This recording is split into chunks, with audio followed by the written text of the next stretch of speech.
evening, everyone, and welcome to Camppatton Family Compound. It is time for Friday night on the Homestead, and tonight's topic is why you need to grow what you eat. Oh, and I got that up there, so there we go. Now I'm back. Got to take that down from before. Alrighty, so let's go and see. I know I missed some. I saw stuff going by and I was dealing with things, which I'll let you know in a second here. All right, so let's go to the comments and make sure I got everybody. So first one in was CR, Creative Redundancy, followed by CR, Crew 1351. Next was Geeky Gardens, then Angel's Homestead, and then Mark at Chef Tech. Kaylin Strain, Diana, Shady Hill Homestead, and I've got up. Oh, first question, how do I grow pepperoni pizza? Oh, that is really easy. It's a 8-step process where you plant the wheat, the good wheat, not the cheap stuff here they've been putting out here in America. You plant the tomatoes, you plant the food for the hog, and you grow the hog. All right. Oh, shoot. So CR, Kaylin, anybody else? That is of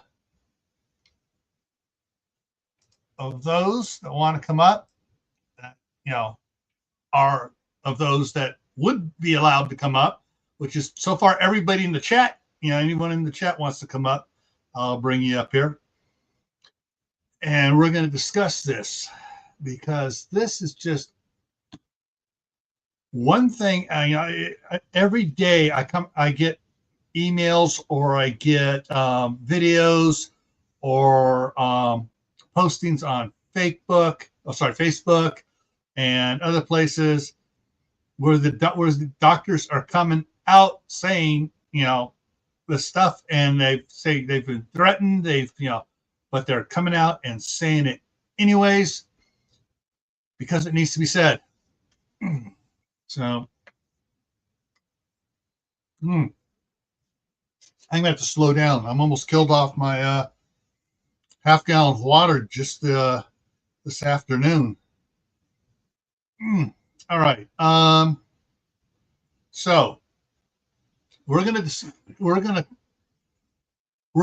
comment on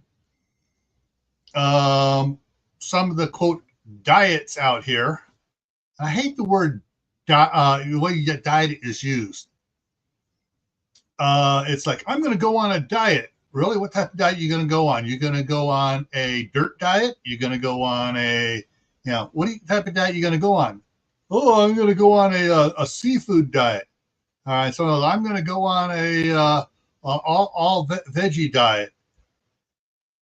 And it's like, so you're just going to go on it for a little bit and then change and then go back to what you're doing before. No, I'm going to make it permanent. Oh, so you're going to go on a lifestyle.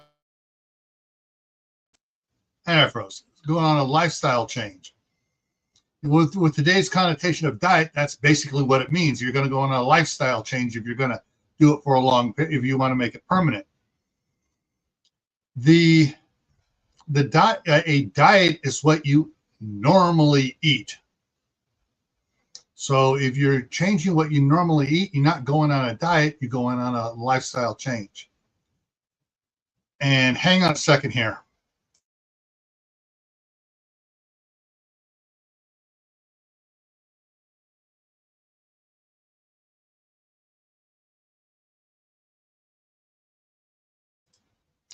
Grandkids going outside. I saw one go running by. It's like, oh, crud, did Danny go running off across the street without asking first? Anyways, yeah, I got grandkids here, and now that'll be covered heavily next Friday, what's going on as we work things out. Yeah, I used to I see food and I eat it. No, I don't do that no more. Laptop deciding to update. So Mark's going to be a minute or two.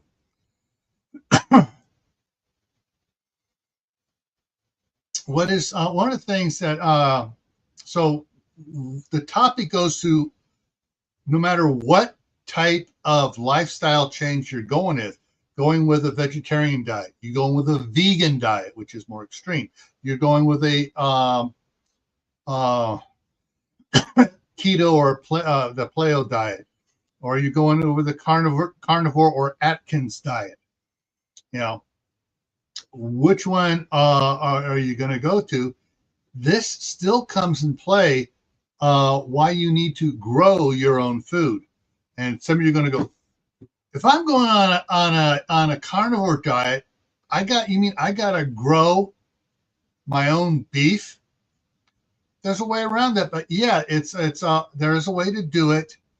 Well, several ways to do it, and then we'll talk about that as well. But starting off first with the garden and how the garden helps you stuff. All right, so I just saw this video yesterday, and it made me kind of sick on it because I love strawberries. And what they were talking about is this university project group went out, bought a bunch of strawberries at the store, and Moon Over Miami just came in. They bought this at the store. They took it, blended it all up, juiced it out, and tested the juice. And the levels of pesticides, and herbicides, yeah, because they want to kill off certain plants other than the strawberries. They want to kill off the weeds, so they doctor the not only the strawberries to withstand whatever pesticide they're going to use. They also did, they go through the steps there and stuff. So basically, they tested it, and the concentration of the pesticides and herbicides they spray in the field was almost at the level of what is actually sprayed on the crops. They got that much out of it because the strawberries suck everything up. Hang on a second. Yes. Then you would across the street. Well, go. Just go do yours. Don't go across. Somebody's getting in trouble. So with that, and they said the concentrations up where they were able to take it and they sprayed another crop and got the same results. So the pesticides are being, and herbicides are being absorbed so much by the strawberry plant, and whatever lands on whatever occasional weed here or there, that's all it drops. It's just that little bit. So yeah, and so if you've seen some of the videos of my wife's garden there in California, we grow our own strawberries, and they don't have anything sprayed on them except for maybe some soda water, if the aphids get too bad. But there is no chemicals sprayed on them, petrochemicals sprayed on them. So that's there. And what is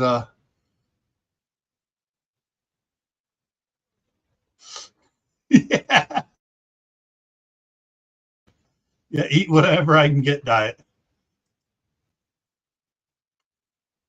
So, and that's just strawberries.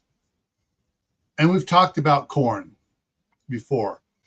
And the corn is genetically modified to withstand the spraying of glyphosate on it. And Howie's in the house.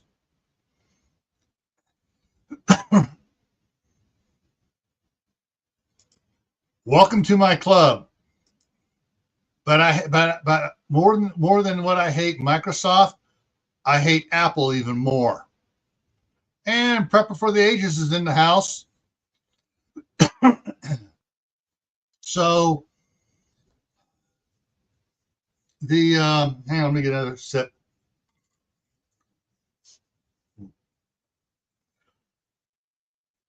So you got your corn, your strawberries now.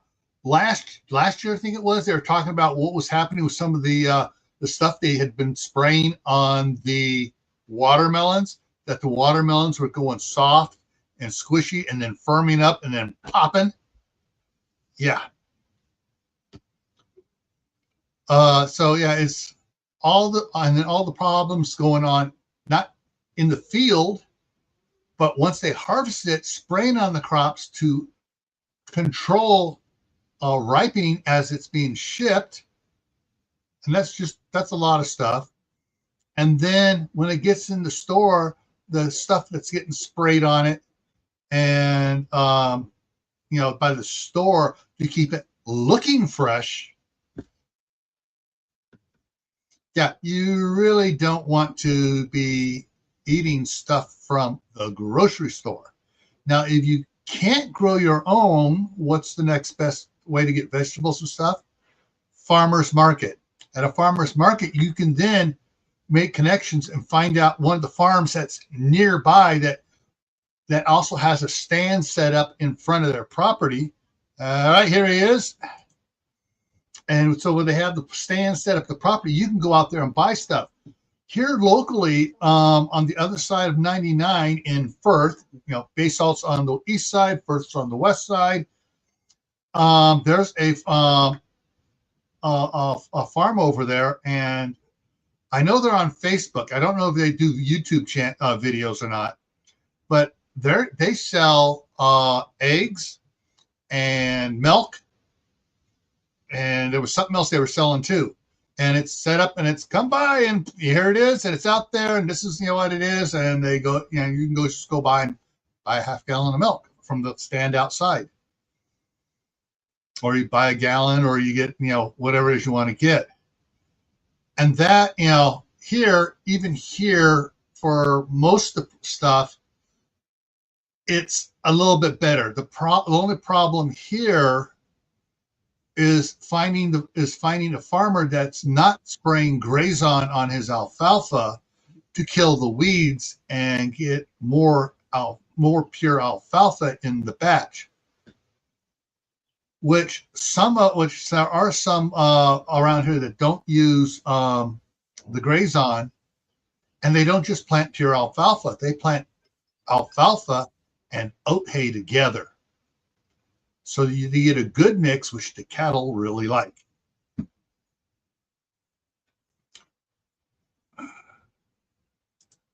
Oh, they had a watermelon pop at home. Yeah, and it stunk, didn't it? It smelled weird.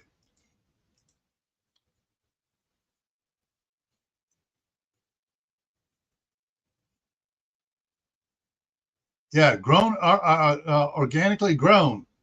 Well, wait a minute. Let's see. Oil's in the ground, so it's organic. And they're just making stuff. Smelled like wine. Yeah. So, they can get around saying a lot of stuff about organically grown. And it is just a marketing ploy. There is absolutely zero. That's what I'm looking for. Oversight, governmental, state, county, federal. There is no oversight over organically grown. So it's one of those things that, if you want to be healthy, you have to eat healthy food. And it's really kind of hard to do. Now, when I was talking about the Grazon does two things when it goes into a cow. It goes through the froze, it goes through its systems, and some of it in the process of breaking down, penetrates into the bloodstream. So there is traces of Grazon in cattle that are fed on alfalfa or any other of the alfalfa, oat hay, and stuff that are sprayed with Grazon. but a lot of it goes out in the poop. Now the poop, if they're in a stocker and they scoop it up and they bag it up and they sell it as steer manure, people are having problems with the steer manure killing their garden because of the grazon in it. Any of the broadleaf stuff, lettuces, Swiss chard, the squashes, the pumpkins, watermelons, anything with broadleaf, it was killing from the fertilizer in the ground, and it takes several years for the grazon to wash out of the soil. And they're still working on reports to find out how many parts per million they're able to trace. Say, all right, you get so many parts per million. This is the side effect it's causing on people. So, so if you're going to raise, now the way to do your own is you can find, there are companies out there, ranches out there that are setting up a sort of like a co-op type situation. Hang on, let me see what Jack put in here.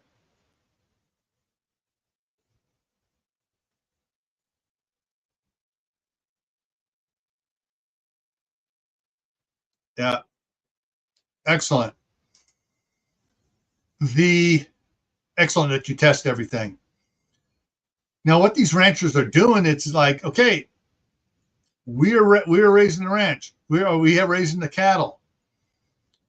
You want to buy a cow now? You can buy one, and we'll continue to raise it. You can either pick it up and take it to a butcher of your choice, or we will take it to a butcher of your choice, and then you come pick up the meat from the butcher after the butcher gets done with it. One of the other ones which is becoming more popular is people are investing in the ranches. It's like, okay, I want to buy 2 cows, don't process them, breed them. I get the calf from one, you get the calf from the other. And they keep growing their miniature herd that's being managed by the rancher, and the rancher is getting a portion of some of the calves for that. And there's other stuff involved too with that, that, because it's not just like, oh, just have a cow. Okay, you got to feed it. Yes. Vet bills, everything. So nothing's free. Yeah, and most of the ones are the grass-fed growers. So they're doing regenerative farming. So sustainable regenerative farming. So they're not having to buy anything for it. They don't put pesticide. They don't put anything on the ground other than the poop back out there on the fields, anything collected from the corrals. Most of them are out there grazing. They don't put any chemicals on out there. They rotate the paddocks they're grazing in, and it's a great idea. Unfortunately, none of the ones up here in Idaho are doing it yet. So if you're in the Midwest, you have a lot, but they're doing it out there. So I refuse to now buy any fresh produce from. I mean, I am surrounded by Mennonite farms. Yeah, and every stinking one of them I see down at the farm supply store with their ginormous John Deere tractor filling up the tanks out of the whatchamacallit, the big tank of glyphosate. Okay, yeah. So they're spraying. They spray the crap out of everything. And I asked them once. I went and bought. I was like, "Oh, fresh strawberries. Let me go in." And it was just a bunch of kids. I was like, "So, what do you guys spray on the strawberries for weeds and that?" And they all just sat there looking at me like I had 3 heads. They didn't want to answer me. Yeah. I'm like, "Yep, I'm done." Yeah. Hang on here. Yeah, and that's the other thing. People, they get older. They don't want to do the work. They got the land. Like Jack's mom does. Rents the pasture to the neighbor and gets some beef at harvest time. That's a deal you can't beat. Let's see here.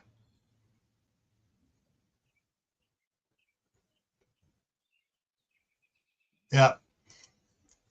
My daughter did that with friends of ours on the other side of town here. April, they raise beef. They have a huge garden. Everything is non-pesticide, non, chemical, stuff on it. And my daughter and her husband, were going to go in halvesy with someone. Each could take a half the cow, and the other person backed out, and they were both working, good at the time. So, well, we'll just do it. And they asked me, "You got room in your chest freezer?" So I put one of my chest freezers over there, and I have another one out here in the barn. And so, yeah, everything was full. Yeah. Their two freezers, my freezer over there, my freezer out here. Yeah, all the freezers were full. And so, yeah, it lasted, took them about a year and a half to go through it. Now, one of the other things they tried, and unfortunately with 4 boys, it was a little bit difficult, and that was they tried doing rabbits, and because at first the little boys, oh, I'm going to go and hold a rabbit, open the cage, and rabbits come jumping out, and now we're trying to chase down rabbits. But they had the rabbits. We got 6 acres out there. Finally, they were trying to do an area, and the rabbits would they'd eat the area and dig under the fence and go, and take off. But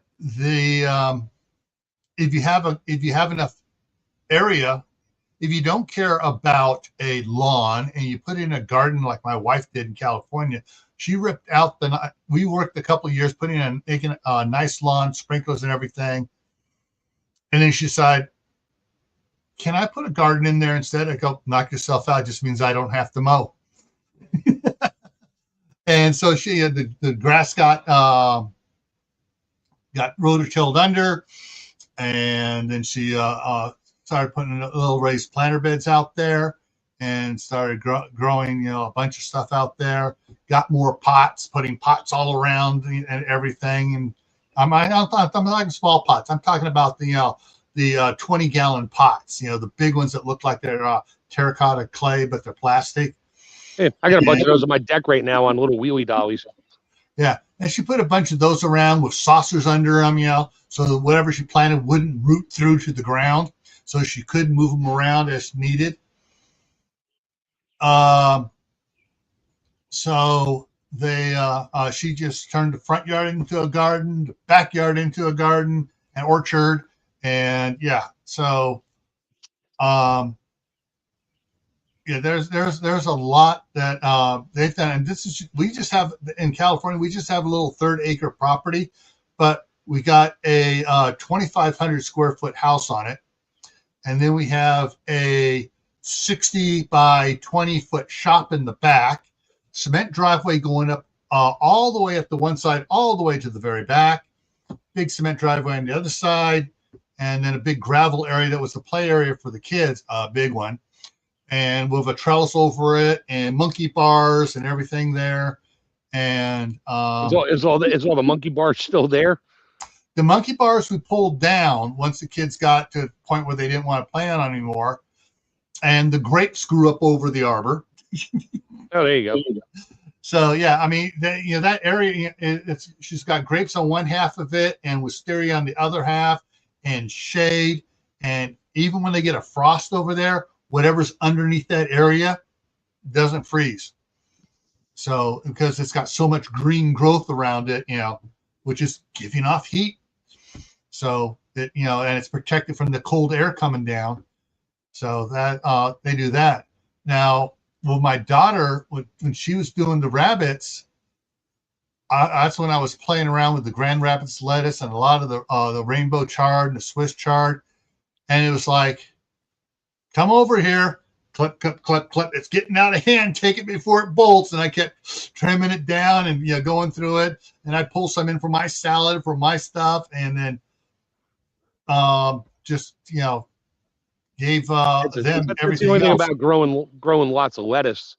You can only eat so much lettuce. You can't store it. You can't do anything. You can freeze. The only thing it's good for if you freeze dry it and dry it out is you turn it to a powder, and it's good in soups like a BLT soup. Yeah. Which I've made with regular lettuce, but use powdered lettuce. Oh yeah, sure, it gives you that lettuce flavor, but that's about all you can do with lettuce. You can't chard. You can freeze and all that. Lettuce you can't. Yeah. The thing is, though, with the lettuce and stuff, they would feed some they'd be feeding it to the rabbits. They toss it in with the chickens. All the chickens with the nuts on it. And then when one of them did bolt, first thing, I come bring over a garbage bag, and we take the shovel and dig, surface of the soil's here, plants, roots coming down here. We dig down and cut the roots, lift it out, and drop it in the bag, because sure as heck, when they got it over there, they dumped it out and shook the bag. There were a bunch of earwigs. The earwigs were eating on the core, but not out on the leaves so much. So it's like I pick off the good leaves, bad leaves. Okay, that goes to the rabbits and chickens and stuff. But when I get those, and all of a sudden, boom, there you go, bunch of and then of course the chickens. The first thing they go for is not the lettuce; they go for the earwigs. Ooh, protein. Yeah. Yeah.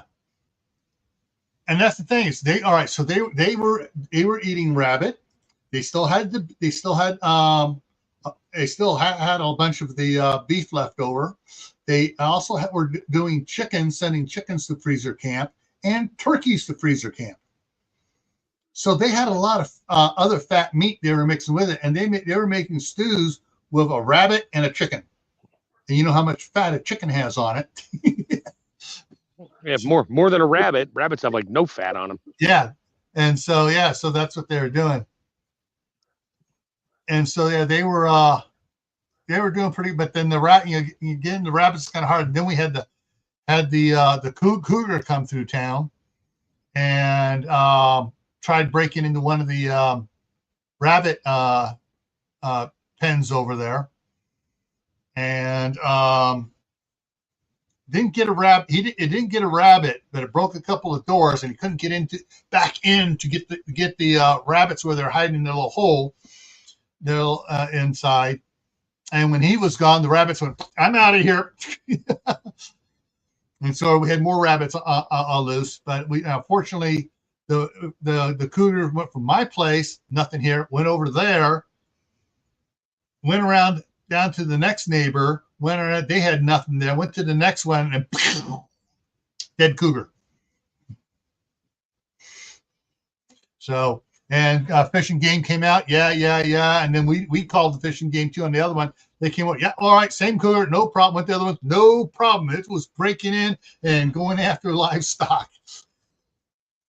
Idaho Life Fish and Game is really good on it. If there's any sign that's been after pets or domestic livestock or anything like that, there's footprints out there, and you shot it, no problem. We used to have a cougar in the neighborhood. She went after live boys.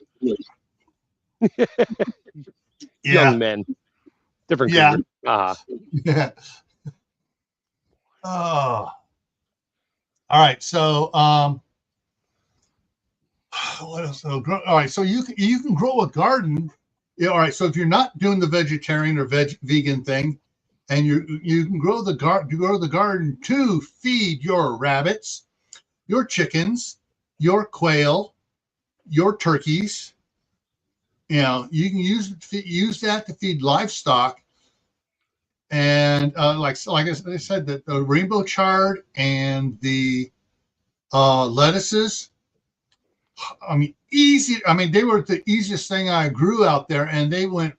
I better plant several because I'm gonna lose some. No, I didn't lose any of them, and I just had that stuff coming out my ears, my nose, and everywhere else. Just take it, and last year I had a bunch of different squashes, A couple of them were experimental ones I was trying for the first time. But the golden zucchini, oh man, that produced a boatload. My daughter was processing zucchini, freezing it, canning it, whatever she was doing over there with it, and making zucchini bread and throwing bananas in it too. So they were getting bananas, really cheap, and being able to use their wick for it, and feeding the kids and everything else. And all the leftover pieces out to the chickens. I told the wife this year at the hospital, because she has a lot of friends who, like, we get eggs from one of them. She grows stuff. When they start saying, please take zucchini, I told her, I said, take it, because I'll cut it into like 1/4-inch slabs and throw it in a freeze dryer. They make great chips. And Howie says zucchini pickles. Oh yeah, my mom used to do that. Our zucchinis, she used to make. My uncle used to grow zucchinis. Those things would weigh like 20 pounds. They're like 6 feet long, big around as a basketball, but like 4, 5, 6 feet long. And yeah, lots of seeds in it, but a ton of meat. And my mom would make zucchini pickles. She would just peel it, cut it up and take the seeds out and just make like strips out of it and throw it in Italian dressing or whatever. And yeah, throw it in a salad. My wife will take it. She'll run it through a grater, and hand cranker, and she'll get a big pile of it, and she'll have hot water going and blanch it, pull it out, pour cold water over it, then package it, pat it down flat, throws all those Ziploc bags in the freezer. And then during she'll go along, and also all of a sudden she will be having like taco soup, and I'm looking at it. You put zucchini in here, did you? Yeah, can you taste it? No, it just feels a little weird, but I'm eating it. Yeah, you can get away with throwing shredded zucchini into just even diced. Just peel the skin off it, and you don't even know what it is. It's just, and I don't know how much nutritional value zucchini has. Some, I'm sure. Yeah.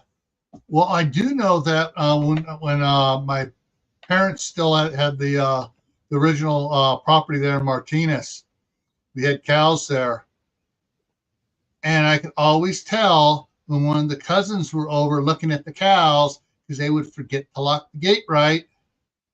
The next thing we know, we had 2 milk cows out in the zucchini patch eating the patty pan squash and zucchinis. Oh yeah, the first thing that they devastated was patty pans. They just love patty pans. Then they went to work on the golden zucchinis and then the standard green zucchinis. I'm dying to see if all the seeds I threw out right near my cabin in an area I kind of just ripped the surface off to expose the dirt, see if any of those seeds grew, and hope the deer don't get them. Yeah. Last fall out here, of all those sunflowers, I had out front here, I had a couple of videos showing out there. I had the sunflowers as a windbreak around the cantaloupe and the pumpkins out there. Well, at the end of the season, I harvested a bunch of seeds, and the rest thing I just chopped and dropped, and tossed it off onto the grass area because it was built up about in the middle of the lawn is up about 18 inches to 2 feet higher than the grass was. So I just tossed it out there, and then middle of October, I took the tractor out there, scraped off the top 6 inches, and pushed it right over the sunflowers. And this spring, when I was starting out there to work on it, to lower it down a little bit more, to bring in the wood chips and the compost material, there was it looked like a friggin' carpet of seedlings popping up about that high of sunflowers. I mean, must have been 10,000 out there. I would have let them grow. The thing is, when you have to thin them a lot. They can't be within 8 inches of each other, otherwise they stunt the growth of the one next to it. You'd have a ton of micro sunflowers with like 3 seeds on it. Well, thing is, I just because it's all covered with another 1.5 foot of wood chips and compost on top of that, and I expanded it a little bit farther this spring. So so far I got probably 13 yards of compost out there that I bought from Wolverine down here. Oh, and it is rich with cow poo and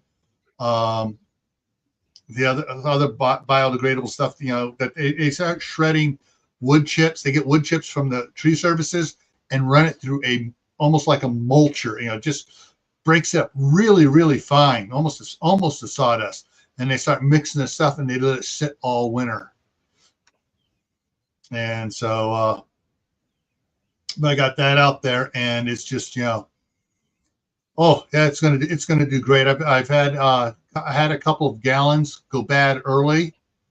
I don't know what happened. You just get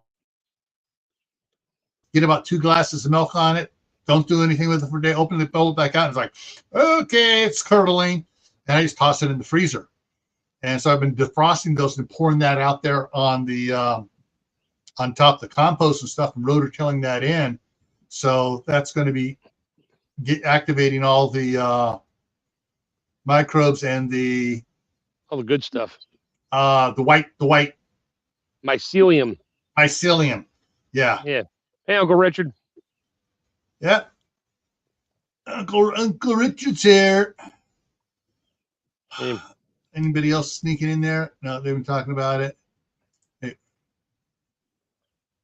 Yep.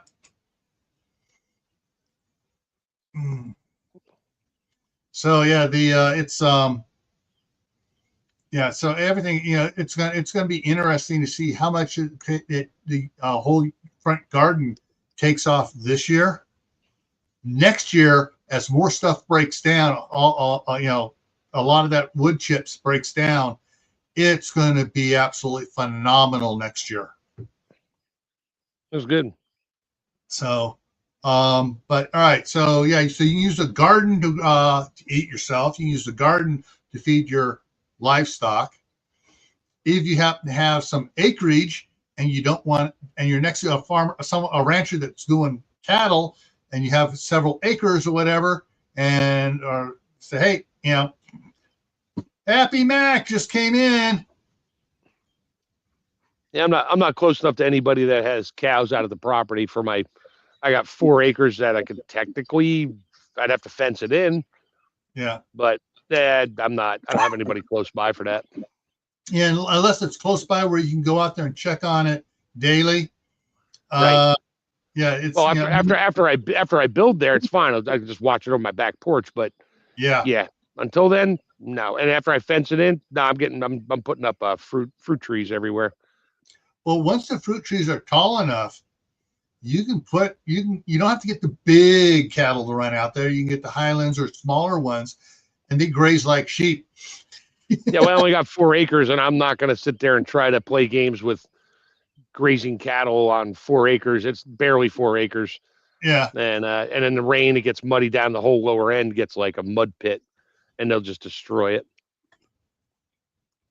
So yeah. If anything, I'll get a goat.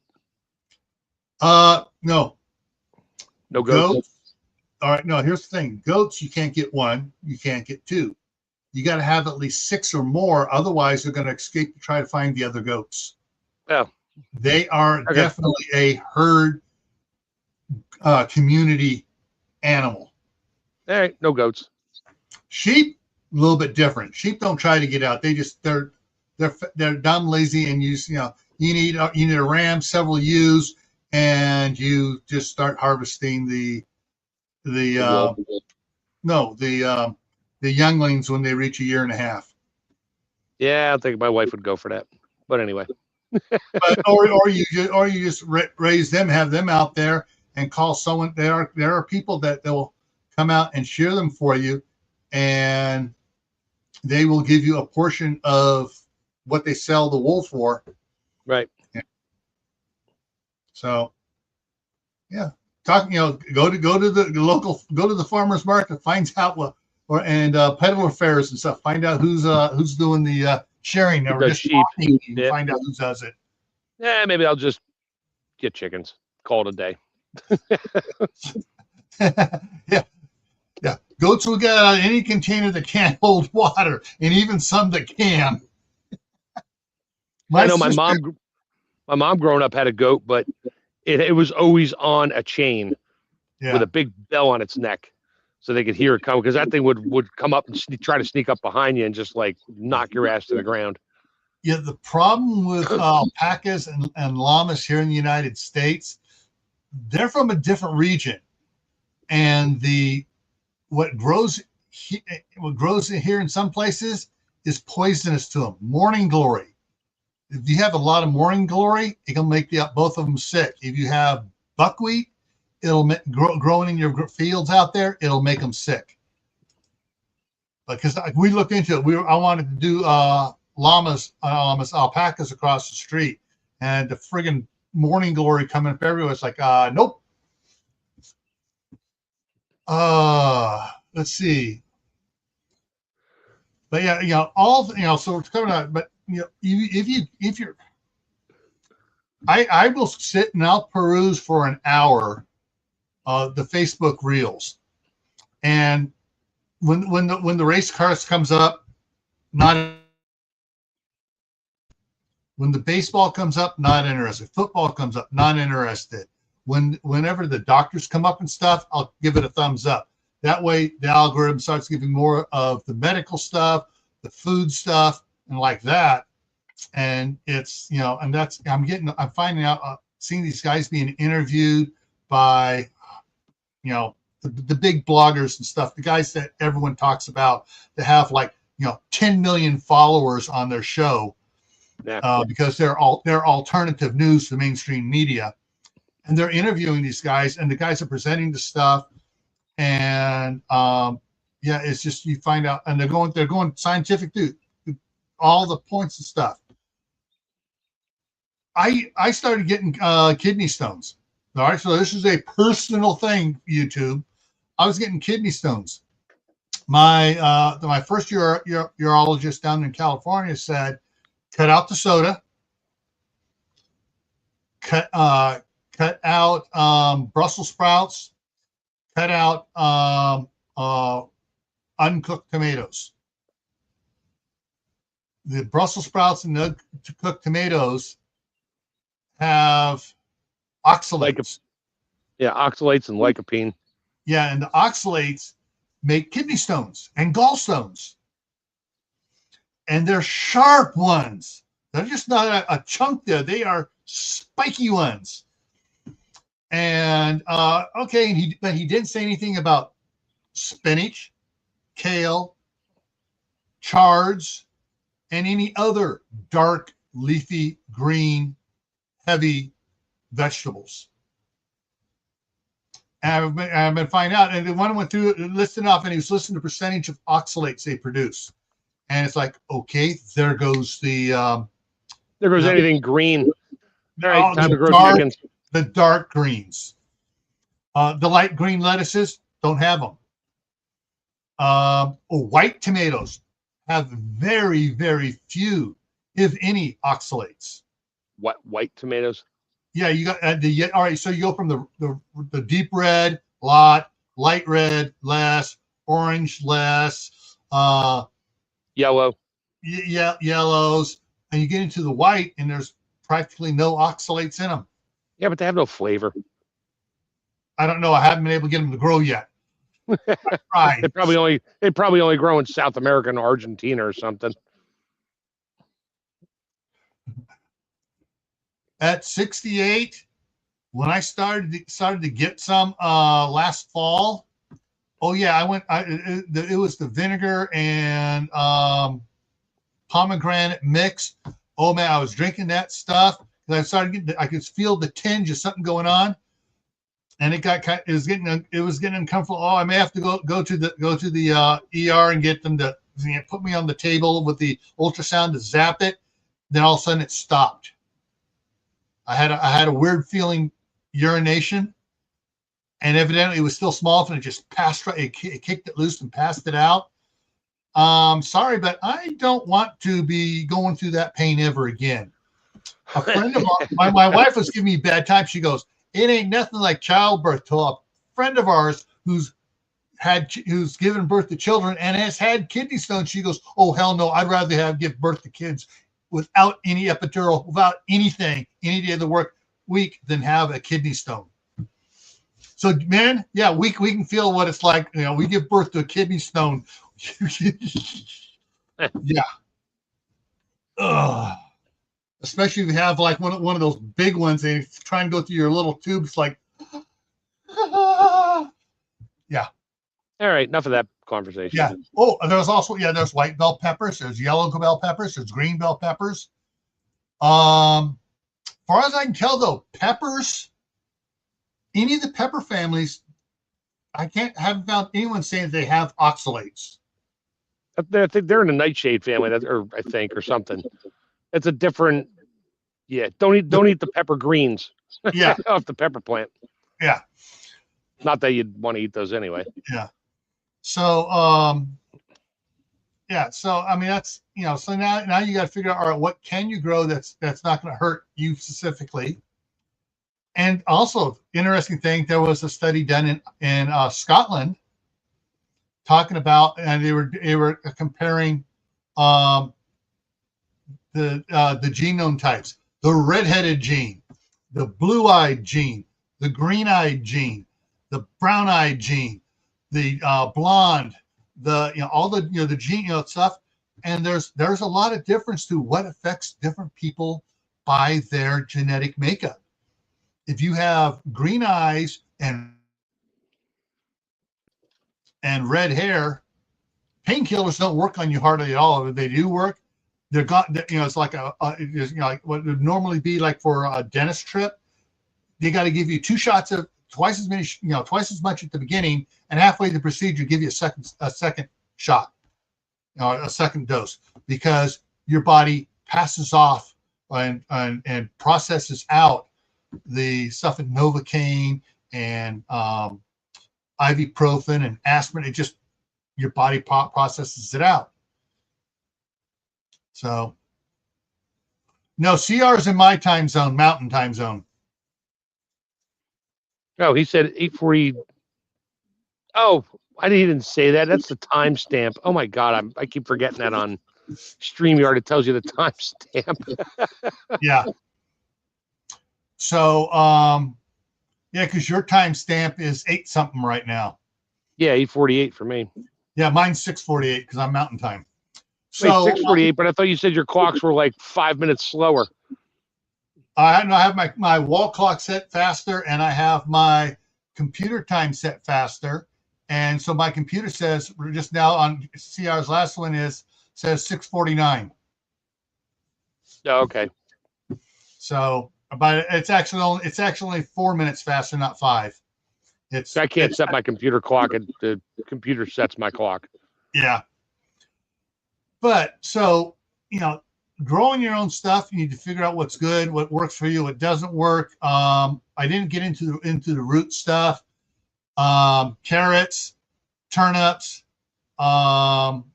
parsnips, sunchokes. Those are a lot of those are some of those have been, the carrots have been bred to be, just over centuries have been bred to be different. Beets, yeah. Beets is a double-edged, beets in particular is a double-edged sword. I can't remember what the bad thing is that they have at level, but the other parts are, you get a lot of this, antioxidants, and so it's a balancing act. And so you don't want to go on a straight beet diet, but throwing some beets in there now and then is not a bad thing. So growing your own pesticide,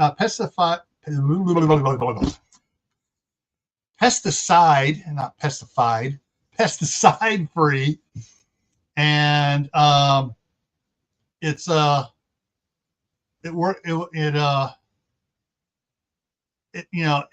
to help you live healthier, even if you're more advanced than I am. I want to be smart. I want to be tap dancing when I hit 90. All right. I want to be like Fred Astaire, and the other, others, that just, boom. Yeah, moderation is the key for the vegetables and stuff. There was an interesting one I saw yesterday about chicken breasts. However, the chicken breasts they were talking about are the ones you buy in the store for all the crap that's out. There was a study being done. It was done overseas. It was done either in Ireland or Scotland. And they did it over there. And then they got chicken breasts from here and did it too. And there's a eating store-bought processed chicken breasts increases your possibility of colon cancer. It's in your face. It does it. It's not like, oh, maybe a 1%. No, it's like a 5-10% for colon cancer. So yeah. So grow your own chickens. Grow something. Grow anything. Yes. And find out what grows good in your garden. Whatever area you can do. If you're doing microgreens in your apartment or your house or wherever. Hey, you can just do little herbs and little planter pots out on your balcony if you got a balcony, if they let you. Yeah. So yeah, there's things you can do to get those to grow. Now, here's the thing: if you're going to have lights in a room because you want that room lit up, go with the lights that are grow lights that are full spectrum, natural, that produce natural frequencies across the spectrum of sunshine. You can read by it. You can do stuff. It'll help the plants grow. Kill three birds with one stone. Just know if you have a lot of plants in one room, there's moisture to go with it. So yeah, careful on that. There's also oxygen to go with it too. I get it, but there's moisture, and you don't want to get mold. Oxygen and mold, okay. I'll take the oxygen. I don't want the mold.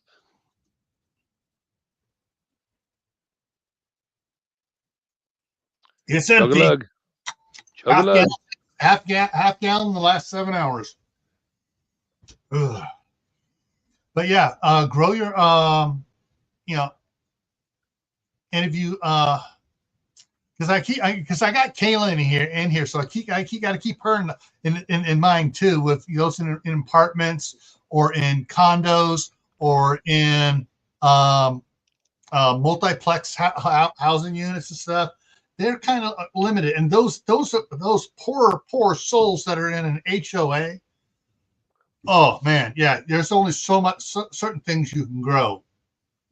Yeah, even in your own backyard. Yeah. You have to do it on deck planters and say, plant one little flower and then put your herbs and stuff next to it, so they don't come and say you can't grow lettuce on your deck. But anyways, yeah. So, figure out what you can grow stuff. Go to the farmer's market, talk to them, ask them questions, find the ones that you like that are closest to you, and start seeing about, how long besides just the farmer's market time they are selling stuff, because some will sell stuff from their property weeks afterwards. And if they're growing potatoes too, they'll sell potatoes all year round because they just store them. Or if like in your area, you might have a bunch of apple trees growing. Oh, they're still selling. They were still wheeling out the big pallet-sized totes of apples at the one market I go to. Yeah.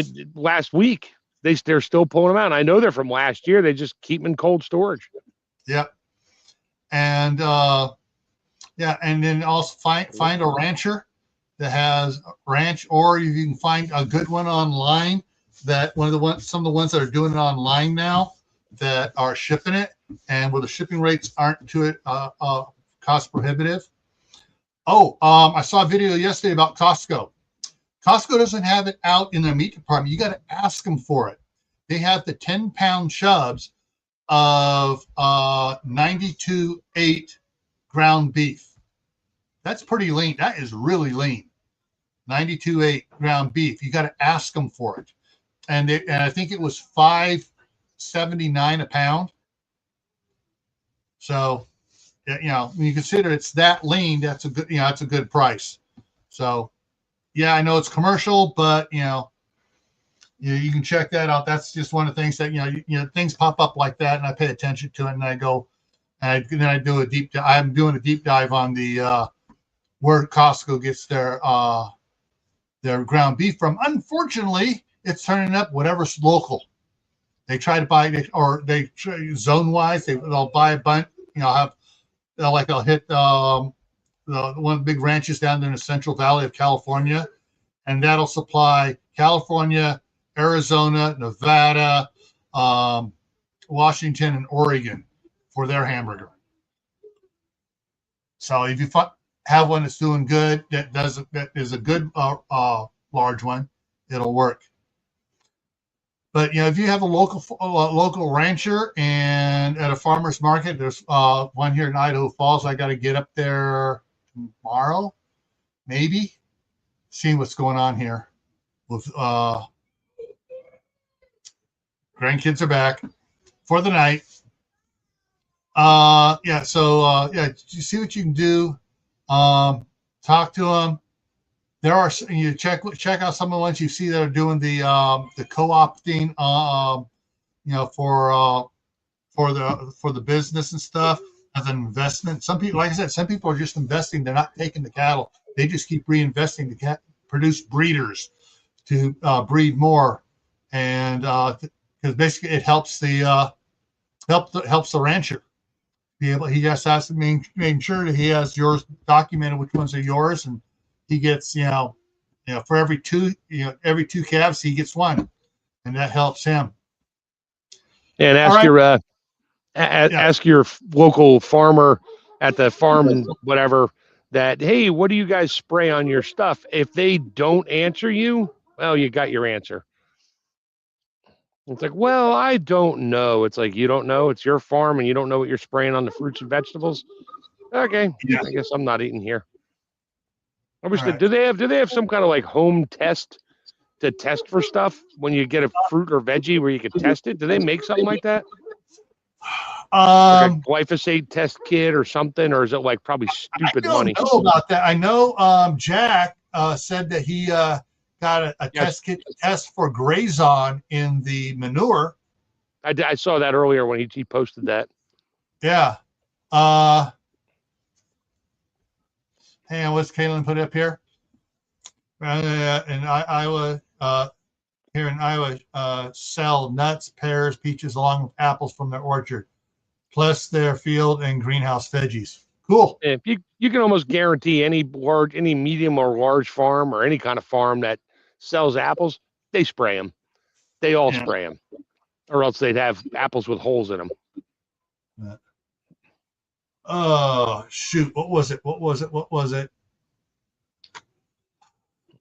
My wife planted certain plants in pots under our apple trees to help the aroma from the flowers and stuff chase off a lot of the moths and stuff. But then she also hung in the trees the Japanese beetle traps. Oh, they weren't beetle traps. They were They were like paper towel rolls, bright yellow with sticky on them. Oh, just fly traps. Yeah. Yeah, just regular fly traps, and they caught a lot of moths too. Yeah, you just don't want to catch the bees. Yeah. All right. Coming up here tomorrow evening is after a holy war starts. What are your plans? Now, it's not saying it could be not here in the U.S. It could be in England. What happens if there's a holy war going on in Europe? What are your plans?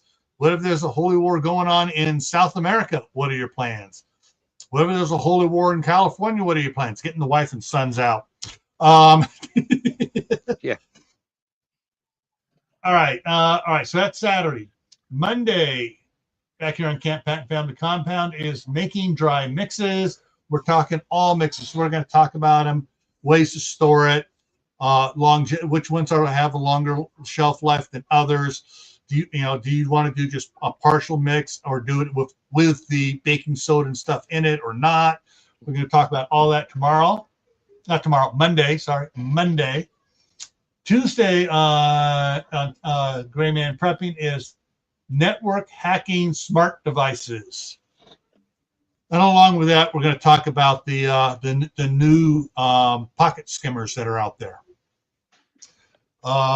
Thursday night's the Midnight Ride, and next Friday will be the Homestead update.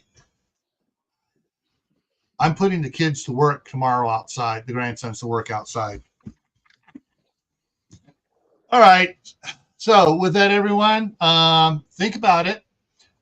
Look at your place, your room, your space. What can you grow? Start simple. As Howie would say, if you plant sunchokes, you're going to have sunchokes forever. Yeah.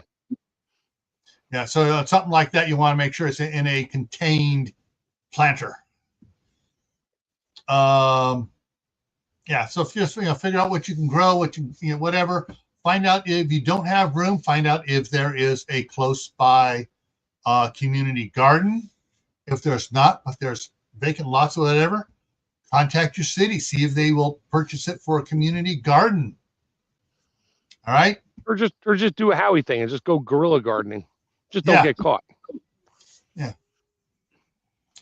And you're not going to get too much caught putting the seeds out there. It's the harvesting you may get caught in. Yeah, you can't take that. It's on government land. It's like you guys planted acorn squash? Really? But yeah. Anyways, everyone, take care, and we will see you tomorrow for Survival Saturday. Take care. Have a good night.